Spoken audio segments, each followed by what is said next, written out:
What is up, guys? This is your boy K.dot coming to you with another video, and this video is going to be on, pretty much what the title says. You guessed it. Can an iPhone user switch to Android? More specifically, can an iPhone user switch to Samsung? Before you jump down my throat, okay. Hello, bitches. Main reasons why I'm actually switching over to the Samsung device over my iPhone to take over as my daily driver is simply the screen. The screen on the Galaxy S7 Edge is just freaking nuts. And once you look at this equivalent to a 2K display, and then you try to go back to the, I think, whatever the iPhone's display is, like the Retina display, it just doesn't look the same. It makes it look like e-paper. Okay, I'm exaggerating a little bit. No, okay, sorry. Yeah. Before anyone jumps down my throat, all you Apple fanboys and whatnots, before you guys jump down my throat, I have actually been an avid iPhone user since the OG iPhone. If it's one thing I do know, it's iOS. And one thing that I do know is that iOS is actually getting boring.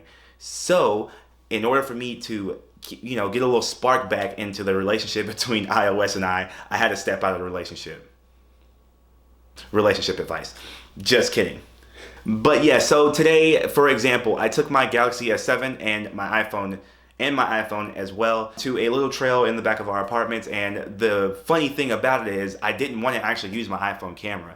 That's what I found. It was weird. I wanted to use a Samsung camera for some apparent reason. I don't know why. What I ended up doing was taking my SIM card out of my iPhone 6S and putting it into the S7. I'm just going to do a challenge in general. I'm going to see how long I'm able to use the Android device as my primary device. Now, mind you, it's my primary device. That means that I will be carrying the two of these devices at the same time, but this will carry my SIM card. I'm going to see how long I can actually carry an Android device until I switch back to iOS. This can easily be less than a week, because with Apple's newest announcement that is coming on Monday, we don't know what the hell the new iOS can bring to the table. I'm gonna go out on a limb and say that it won't be anything too impressive to where it's gonna make me switch back. Although Android is flawed, it's very flawed, make no mistake. If anything, iOS to me is a better platform overall, but in order for me to better appreciate iOS, I need to step out of my comfort zone and actually use an Android device as my primary.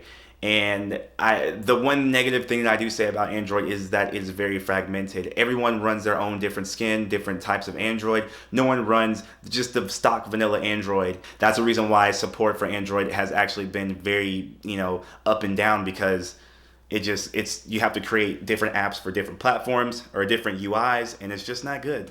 Not all of the OEMs get the updates on time. For example, Samsung is very notoriously slow with updating their devices. So yeah, not the only negative things that I can say about Android. Another thing that I will touch on is that although the Samsung device is spec'd way higher than the iPhone, the iPhone still holds its own against any Android phone that you could put it up against, whether it has freaking 8 cores, 6 cores, whatever. It doesn't matter. They're making their software complement their hardware, and that's very hard to do with Android when you have so many different manufacturers making so many different variants of Android. And I think honestly, if Samsung were to just say, you know what, we will handle the hardware, Google, you handle the software, we're not even going to put our skin on it, we're just going to have stock vanilla Android on this device, hands down will blow away any device. This phone is probably the best phone out on the market right now, and I mean, let's just be honest, best camera, best screen. It still has that Samsung lag. I'm talking to you, Samsung. I think, if you had a Google Play edition of this device, it would be a hit. Easy. So yeah, those are my reasons why I am switching to Android. Let me know in the comments down below. Am I making a mistake for switching from switching to iOS to Android as my primary device? How long do you think I will last? But yes, if you enjoyed this video and want to see more like it, go ahead and hit that subscribe button. And while you're in that general direction, don't forget to hit that like button if you did enjoy the content. Until next time, this has been your boy K.dot, and remember, if you're not living your passion, are you even living though? Hello, bitches. Switching from iOS to Android is like going to your barbershop and then changing your barber. That's like the worst thing you can do. Y'all feel me? You don't feel me? No? Okay.